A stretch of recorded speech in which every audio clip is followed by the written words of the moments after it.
The USGS is reporting a 3.8 magnitude earthquake here in Erie County. We've been following that all morning long. We indeed have. The epicenter was in the town of West Seneca, right around Steiner Avenue. We do, I believe, have Erie County Executive Mark Poloncarz on the line with us. Executive, can you hear me? I can, Chris. Good morning. And I'm sure everyone in our region had an interesting wake-up call this morning. Well, we certainly did in the studio here around 6:15. I think I said on air it felt like a truck was, driving along the studio or something. We're aware that a chimney fell in the city of Buffalo onto a car. Countywide, are you aware of any damage or injuries as a result of this? As of now, we have not received any structural reports. I was texting with West Seneca Supervisor Gary Dixon this morning. He had not heard of any, neither did our emergency services. Actually, I'm just off the phone with Professor Michel Bruno of the Earthquake Center at the University of Buffalo. And he said that for a 3.8 earthquake, you would not generally see structural damage. You might see the things come off shelves and items like that. He did indicate statistical probability that there would be some aftershocks, but because they're usually much smaller than the initial quake, we might not feel them, though they may be registered by the measurement devices. So thankfully, right now, there does not appear to have been any major structural damage. There always could be. He did indicate if there was a building or a structure that was unsound, it doesn't take a whole lot to potentially knock something off or over. So it would not surprise me that a chimney may have collapsed onto a vehicle based on the information I received from Dr. Bruno. Your tweet was one of the first that we saw confirming that this was actually an earthquake. What did you feel, and what were you thinking initially when it happened?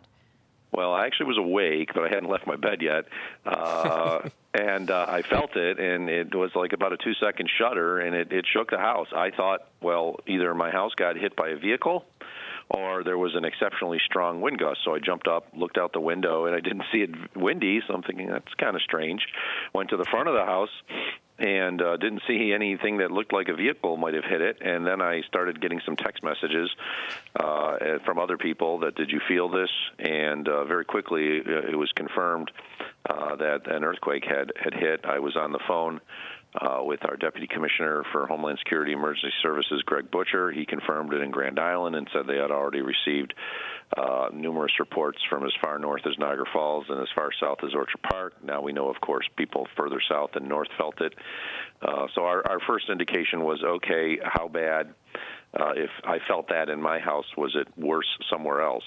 And thankfully, it's not as if it was a 6 or 7.0 earthquake further out in the community, and we just happened to get a smaller portion of it. 3.8 rattled everybody. It woke us up, but it appears to have done no real damage. And the only thing we have to consider now is there may be an aftershock or two. But generally, aftershocks are much less severe than the initial one. Not to say that it couldn't happen. Dr. Bruno did note to me that there have been circumstances in the past where there have been earthquakes, and the aftershocks that happen at a different timeline within a week or so can actually be stronger. But I'll leave the experts to talk more about that.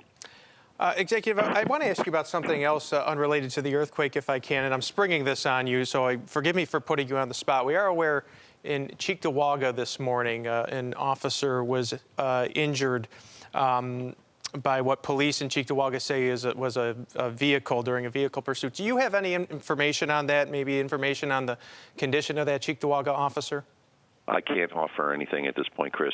I really don't have any information, so I would leave it up to the Cheektowaga Police Department and Police Chief Brian Gould to discuss that matter further. Understood. All right. County Executive Mark Poloncarz, thanks so much for joining us. You're welcome. Have a great day, everyone.